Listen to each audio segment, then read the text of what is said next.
Sambil kita menunggu dimulainya sidang tuntutan pada pagi hari ini, sudah bergabung bersama kami juga di studio narasumber Heri Firmansyah, pakar hukum pidana Universitas Tarumanegara. Mas Heri, selamat pagi. Kita mungkin ulas kembali. Tadi kita sudah bahas di Sapa Indonesia Pagi terkait dengan sidang tuntutan Hasto kali ini. Kita lagi-lagi yang membuat kita penasaran nih, Mas Heri. Gimana kira-kira dari jaksa ini kemudian bisa menuntut Hasto Kristianto? Mungkin kalau misalnya Mas Heri bisa jabarkan ataupun prediksi gitu ya, kira-kira berapa tahun sih, Mas? Saya malah ingin melihat pada persoalan inti ya, bahwa persoalan inti ini kan bagaimana kemudian proses pergantian antar waktu yang dilakukan, sehingga nanti baru bisa menjawab pertanyaannya Mas Benaya tadi ya, terkait dengan berapa lamanya yang nanti akan dituntut. Karena kan harus terbukti atau tidak dulu. Ya. Maka fokus kita ada di pergantian antar waktu tadi. Di posisinya Pak Hasto harus bisa meyakinkan hakim, membantah semua tuduhan asumsi dari pihak jaksa penuntut umum bahwa proses yang dilakukan dalam pergantian antar waktu ini seakan-akan ada cawe-cawe, ada pelanggaran prosedur yang itu mungkin yang akan digali pada inti permasalahannya tadi. Mengapa kemudian misalnya seorang Harun Masiku yang notabene sesuai dengan undang-undang pemilu, undang-undang MD3 terkait dengan pergantian antar waktu di dapil yang dia posisinya tidak di bawah persis orang yang harusnya digantikan, tapi kemudian didorong ya diajukan untuk menggantikan posisi orang yang seharusnya mendapatkan hak pergantian antar waktu tadi. Maka di sini clean and clear, Pak Hasto salah atau tidak, begitu kan? Kalau itu berhasil dibuktikan sebaliknya, maka tentunya tuntutan jaksa mau berapapun di ujungnya nanti tidak akan terbukti, menurut saya begitu ya. Maka harusnya proses pergantian antar waktu ini yang menjadi titik acuannya, perdebatan yang sakralnya menurut saya malah di sana. Apakah walaupun tadi ya bisa saja dalam suatu hal hukum prosedurnya memang dibuat sedemikian rupa sehingga seakan-akan rule of the game-nya sudah sesuai dengan prosedural hukum nih. Nah, tapi kan tentunya di situ bisa dilihat kan ada beberapa ajuan yang dilakukan tidak hanya melewati mekanisme di internal partai. Kalau partai mengatakan saya memilih dia, clean and clear, selesai. Tapi kemudian ini kan karena tadi ada yang tidak menerima dan keputusan tadi, dari pihak yang kedua yang harusnya menggantikan posisi pertama yang meninggal dunia tadi, maka kemudian ini ditarik keluar, ada fatwa dan lain sebagainya. Maka ini kan harus diperkuat dasar fatwanya apa, begitu kan? Siapa yang mengajukan fatwa? Nah, ini mungkin ada asumsi lagi, kok ada kaitannya dengan benang merahnya ke sisinya Pak Hasto nih, ya, yang mengajukan gitu. Ini kan narasi yang asumsi yang kalau kita bisa perdebatkan panjang dia, Mas. Jadi apakah kemudian ini benar-benar ada niat jahatnya atau tidak? Karena bicara dalam konstruksi pasal ini adalah ada niat jahat atau tidak. Karena bicara tentang misalnya kesengajaan misalnya. Kesengajaan berarti kan dia harus strong evidence-nya adalah tindakan dia itu menuju kepada arah perbuatan yang diinginkan. Nah, dasar dari sebenarnya kan ini kalau pergantian waktu sesuatu yang naturaliah saja, sesuatu yang wajar-wajar saja dilakukan dalam satu proses politik misalnya. Tapi bagaimana kemudian dia punya dimensi akibat hukum yang melanggar hukum? Kalau dari proses itu ada ditemukan ketidaksesuaian, kemudian juga merujuk pada ketentuan yang akhirnya memaksakan pihak antara yang harusnya memutus tadi adalah KPU, kemudian KPU menurut Bang Magdir tadi sudah disampaikan tidak mau melakukan rekomendasi dari partai politik tadi kan, maka harusnya ada akhirnya dilakukan akrobat dalam tanda petik yang ini pun masih harus dibuktikan apa akrobat itu dilakukan oleh tataran bawah atas perintah yang atas, termasuk Pak Hasto di dalamnya. Atau memang Pak Hasto tidak tahu menahu, tidak terkait langsung dengan perkara itu. Nah, ini yang harusnya dalam pertanggungjawaban pidana dipisahkan, Mas, bahwa ini sifatnya pertanggungjawaban pidana kan individual ya. Maka kesalahan dari satu orang tidak bisa ditimpakan kepada orang lain. Nah, kalau itu bisa dibuktikan oleh tim penasihat hukum, tentunya tidak ada unsur kesalahan yang bisa dibuktikan. Tapi ketika misalnya jaksa penuntut umum dari KPK bisa membuktikan bahwa ada peran dari Pak Hasto dalam hal menaikkan posisi Harun Masiku untuk menggantikan yang seharusnya mendapatkan hak suara dan duduk di kursi DPR tadi, maka ini akan sulit bagi posisinya Pak Hasto, tentunya tidak menguntungkan. Maka tuntutannya jaksa menjadi logis kalau seandainya itu mendasarkan pada ketentuan di pasal 5, pasal 13 dan pasal 21 ya.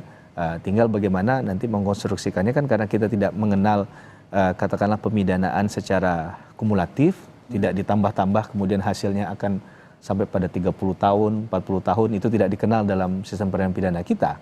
Maka tentunya adalah maksimal 2/3 yang kemudian itu nanti akan dilihat mana yang lebih lebih besar porsi ancaman pidananya, dan itu terbukti sebenarnya. Jadi dua kaitan itu menurut saya perlu diperhatikan dalam kasusnya Pak Hasto dan juga dalam sistem peradilan pidana kita tentunya. Oke, tapi let's say misalnya dari Pak Hasto ini kan dituding oleh pihak jaksa bahwa dia ikut memberikan suap sebesar 600 juta rupiah gitu ya kepada Wahyu Setiawan seperti itu. Nah, Anda melihatnya dari pihak Hasto juga bilang bahwa oh itu uang bukan dari Hasto kok, itu dari Harun Masiku. Ketika Anda melihat hal itu, apakah memang kemudian bisa dipastikan Pak Hasto berdasarkan omongan dari pihak kuasa hukum bahwa itu tidak terlibat sebenarnya? Ya, ini kalau dalam pembuktian mungkin istilahnya lebih tepat adalah indirect evidence. Jadi dia bukan bukti langsung. Jadi hasil dari pengembangan penyidikan, kemudian ada keterkaitan antara informasi, keterangan si A dan si B. Nah, ini yang harus di-challenge kan. Ini harus diadu secara pembuktian tadi. Apakah menyandarkan pada satu keterangan orang saja itu kita mendapatkan kebenaran absolut, mutlak? Atau ini ternyata setelah di-challenge hanya mendasarkan pada satu pengakuan yang pada ujungnya tidak bisa dibuktikan kebenarannya. Karena bisa saja seseorang mengatakan si A yang menyuruh saya. Atas dasar apa dia berbicara itu akan celaka sekali kalau hal itu kemudian dimaknai sebagai satu kebenaran absolut, tidak diuji kembali. Bahkan, Mas, bahwa ketika orang itu mengakui bahwa dia sebagai pelaku tindak pidana kan tetap harus dibuktikan juga. Apalagi yang masih ranahnya abu-abu tadi berdasarkan pengakuan saja. Kecuali ada bukti pendukung ya, memang ada serah terima uang, tapi kan akan sulit ya kalau kita bicara praktik, akan sulit mengcapture action tadi. Kemudian itu dilampirkan sebagai bukti, karena nggak ada yang tahu kapan tindak pidananya terjadi. Maka itu dalam dakwaan kan harus dia dilakukan secara cermat, jelas, lengkap, disebutkan lokus deliktinya, tempus deliktinya di mana, kan begitu. Baru itu kemudian bisa disajikan dan hakim bisa membaca alur pikir dari pembuktian jaksa penuntut umum. Memang dalam konsepsi ini tidak mudah juga untuk posisi jaksa membuktikan kesalahan seseorang.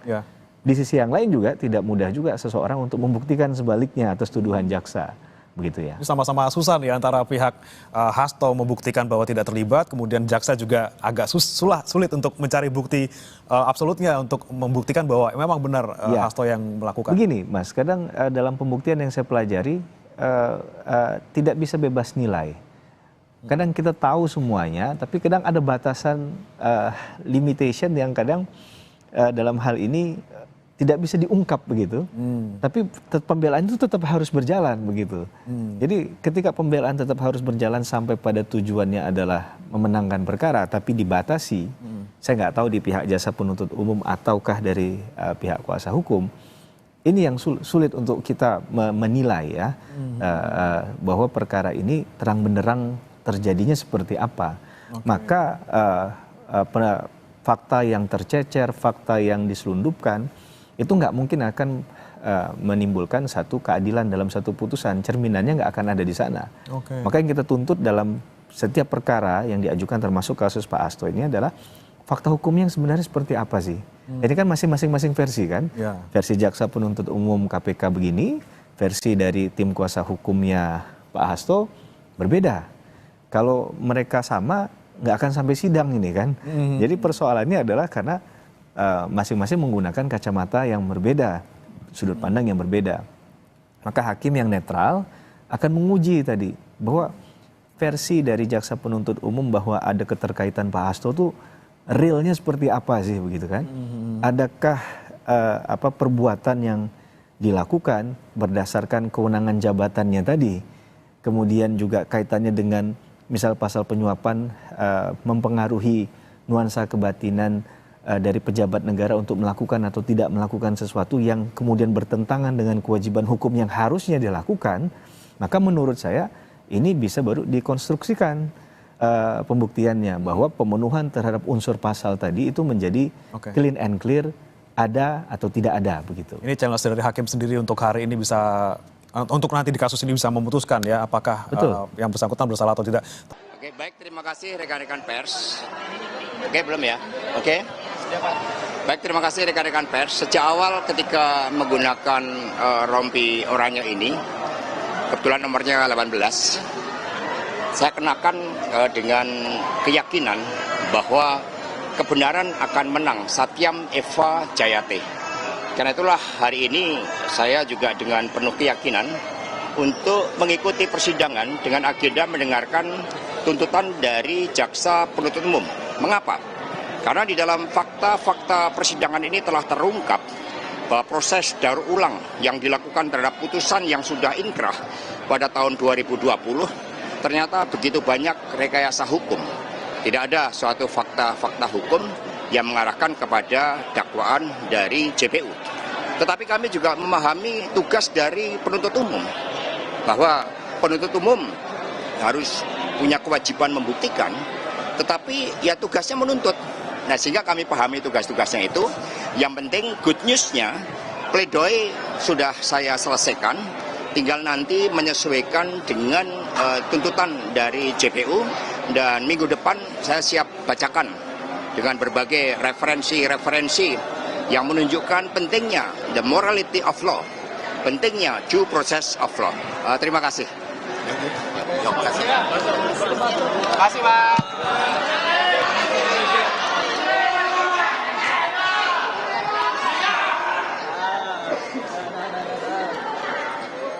Ya, saudara, baru saja kita dengarkan pernyataan singkat dari Hasto Kristianto jelang sidang dimulai pada pukul 9:15 waktu Indonesia Barat ini, saudara, di mana Hasto Kristianto tetap meyakini bahwa perkara yang menjerat dirinya saat ini merupakan rekayasa, dan ia pun juga sudah menyiapkan ataupun menyusun pledoi setelah sidang tuntutan hari ini selesai. Saya kembali ke Mas Heri lagi. Mas Heri, ini kan sebenarnya ada keterbatasan tadi ya untuk bisa masing-masing pihak membuktikan apa yang menjadi keyakinan masing-masing pihak gitu ya. Kemudian challenge hakim ini bagaimana untuk melihatnya, apakah cukup dengan apa yang disampaikan masing-masing pihak, kemudian bisa melihat fakta yang sebenarnya terjadi, Mas? Iya, secara visual mata mungkin akan terbatas ya, tapi berdasarkan pengalaman, pengetahuan, pemahaman tentang ilmu psikologi, saya rasa hakimnya harus cermat ya, meneliti benar setiap narasi yang disampaikan itu ada faktanya, buktinya atau tidak. Karena begini, Mas, bahwa 1000 dalil, 1000 narasi itu akan kalah dengan satu fakta hukum. Fakta hukum yang tentunya ada buktinya. Nah, bukti ini yang kemudian mengalahkan narasi-narasi yang jumlahnya mungkin ribuan, ratusan ribu, bahkan jutaan kita sebut. Jadi fokusnya adalah ada tidak dalam hal yang disampaikan tadi itu adalah poinnya faktanya, fakta hukumnya. Nah, ini yang kemudian akan mengkerucut. Ya, yang pasti akan didengarkan dari masing-masing pihak. Menurut saya hakim akan menjalankan prinsip fair trial kalau dia mendengarkan kedua belah pihak. Audi et alteram partem, begitulah kira-kira dalam bahasa hukumnya kan. Asasnya mengatakan demikian. Dengan demikian hakim ketika mengambil keputusan sudah dengan bijaksana mempertimbangkan kedua tadi.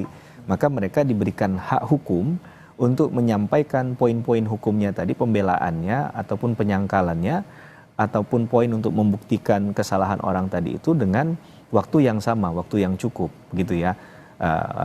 Tidak dibatasi jumlah saksi, ahli dan lain sebagainya. Tapi tentunya ada keterbatasan, misalnya dalam hal sistem peradilan pidana kita, biasanya satu perkara itu harus selesai dalam jangka waktu 6 bulan. Nah, ini kan bentuk dari tanggung jawab moral dan juga kepastian hukum dalam penanganan satu perkara. Oke. Ini yang menurut saya jadi poin penting untuk melihat kasus ini. Kalaupun ada kata politisasi dan lain sebagainya, kita tepikan dulu. Tapi mari kita berargumen hukum untuk melihat ada nggak fakta hukumnya yang muncul di sana. Kalau ada faktanya, buktinya apa begitu. Oke. Baru kita akan mengatakan ini posisi yang sebenarnya salah, ini posisi yang benar. Jadi yang benar jangan disalahkan, yang salah jangan dibenarkan. Sekali lagi fakta hukum jadi sangat penting di kasus ini untuk ya tadi membuktikan keduanya antara benar ada atau memang tidak Betul, ada. Baik, betul. Mas Heri kita tahan dulu. Mas Heri kita akan kembali usai jeda berikut, tetap bersama kami di Breaking News, saudara. Saya kembali bertanya ke Mas Heri Firmansyah, pakar hukum pidana Universitas Tarumanegara. Mas Heri, yang selalu menjadi narasi dari pihak Hasto Kristianto yang juga sempat disampaikan oleh salah satu saksi dari pihak Hasto gitu ya, bahwa mengapa kemudian perkara ini tetap dilanjutkan, terutama untuk perintangan penyidikan gitu ya, sementara perkara pokoknya sendiri yang sudah ada terpidananya, ada Wahyu Setiawan, kemudian ada Agustiani Tio, ada Saiful Bahri, ini sudah inkrah gitu ya. Kemudian kenapa kemudian masih diperkarakan? Ini penyidikannya kasusnya kemudian dirintangi, tapi ternyata kasusnya sudah inkrah. Apakah betul-betul ada perintangan di sana? Padahal kasusnya sudah selesai sebenarnya, atau sudah inkrah seperti itu? Oke, kalau dalam ketentuan pasal 21 itu kan dia tidak melimitasi hanya di merintangi penyidikan. Kalau saya tidak salah, nanti bisa dicek kembali ya, di pasal 21 Undang-Undang 3199 Junto 20 2001 dikatakan bahwa menghalangi proses perintangan penyidikan, penuntutan atau pemeriksaan di sidang pengadilan langsung atau tidak langsung. Nah ini kan bahasanya kalau saya lihat, kalau ibarat doa itu sapu jagat, Mas. Rabbana atina fid dunya hasanah, dunia akhirat kena. Jadi pasalnya pasal sapu jagat, pasal keranjang sampah ibaratnya bisa masuk kemana saja. Dan ini menguntungkan bagi pihak yang mendakwa seseorang dengan pasal ini. Maka saya yakin dan percaya atas putusan dari Pak Hasto nanti, apalagi kalau sampai dilakukan pemidanaan misalnya, akan banyak JR terhadap ketentuan pasal 21 ini, khususnya tentang obstruction of justice tadi, sehingga kita sama-sama paham ini makna perintangan penyidikan di awal yang seperti tadi dipahami, bahwa ketika ingin menangkap si Harun Masiku kemudian dianggap merintangi dengan menyuruh seseorang menghilangkan atau merendam handphone tadi, atau yang mana. Nah, tapi kalau misalnya dikatakan merintangi siapa? Itu kan pertanyaan yang logis untuk suatu pembelaan, ya kan? Pak Hasto merintangi siapa? Nah, orang yang dianggap dirintangi ini ada apa tidak? Nah, dia goib atau real gitu kan? Nah, kalau dia ada, mungkin itu bisa dikonfrontir. Saya yakin ini juga bentuk pembelaan dari setiap kuasa hukum yang mendapatkan surat kuasa. Pasti akan muter dulu gitu kan? Akan delay dulu dia. Anda mendakwa klien kami bersalah, buktikan dulu kesalahannya. Begitu. Tidak langsung diterima itu sebagai bentuk kesalahan. Di-challenge dulu dia. Dalam tataran pembuktian tadi, apa yang kemudian bisa meyakinkan asumsi tadi bahwa ini adalah kesalahan dari dia, bukan kesalahan orang lain. Mungkin peristiwa hukumnya ada, tapi bisa saja perbuatan itu atau peristiwa hukum itu tidak dilakukan oleh orang yang dimaksudkan dalam dakwaan tadi. Saya nggak mengatakan ini error in persona ya, tapi lebih mengatakan kepada salah mendakwa saja, begitu. Salah mendakwa dalam artian orang itu tidak ada keterlibatan, sehingga harusnya yang digali untuk meyakinkan tadi, tugasnya jaksa penuntut umum adalah strong point-nya dari proses pergantian antar waktu itu ada keterlibatan Pak Hasto, dalam tanda petik cawe-cawe misalnya di situ. Nah, itu dikaitkan dengan proses ini yang sudah kami temukan dalam penyidikan. Kemarin juga kita sudah dengar keterangan dari kesaksian dari penyidik tersendiri kan, AKBP Rosa sudah menyampaikan dengan lantang juga, dia meyakini ada keterlibatan itu. Nah itu kan ada mekanisme gelar perkara juga yang sempat didalami dalam persidangan kemarin. Oke, tapi kan memang yang kemudian menjadi poinnya itu adalah Hasto dituding merintangi penyidikan ketika memerintahkan Harun Masiku dan juga Kusnadi untuk menenggelamkan ponsel. Ini kan sebenarnya dibilang dalam tahap penyelidikan, bukan di tahap penyidikan gitu ya. Nanti kan kita lanjutkan, Mas Heri, kita bergabung dulu bersama dengan jurnalis Kompas TV Fedriska Ananda yang saat ini berada di Pengadilan Tipikor Jakarta. Fedriska, seperti apa di sana? Apakah sidang akan dimulai sesaat lagi? Karena kalau kami lihat visual terbaru di sana, ini majelis hakim belum memasuki ruang persidangan.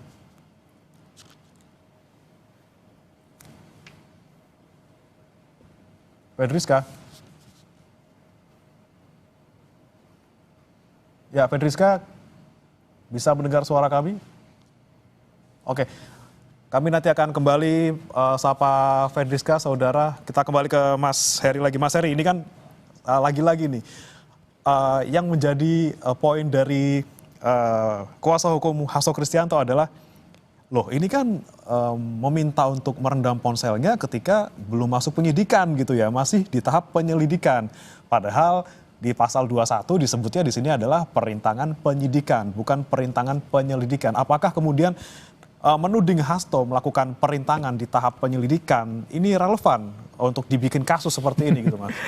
Ini memang tergantung dari positioning mana kita mengcapture ini ya. Tapi penjelasan ini juga akan berkaitan dengan pembahasan rancangan KUHP ke depan. Pertanyaan yang menarik adalah, masih pentingkah kita mempertahankan penyelidikan tadi sebelum penyidikan? Bagi pembelaan tentunya penting membahas batasan penyelidikan dan penyidikan. Sehingga kita tahu batas sucinya mana nih antara penyelidikan dan penyidikan. Kalau di dalam KUHP itu kan Undang-Undang 8 1981 jelas sekali bahwa penyidikan itu sudah jelas ada perbuatan pidananya. Tinggal bagaimana mengumpulkan bukti dan menemukan tersangka di ujungnya. Tapi kalau penyelidikan masih akan ditemukan nih peristiwa hukum ini ada perbuatan pidananya atau tidak. Baru ya, kelanjutannya tadi kan menemukan tersangka. Maka ditarik maju lagi, lebih maju lagi. Di challenge tadi, apakah ini masuk ke dalam batas penyelidikan atau penyidikan? Karena kalau penyidikan udah jelas, pasti ini perbuatan pidana.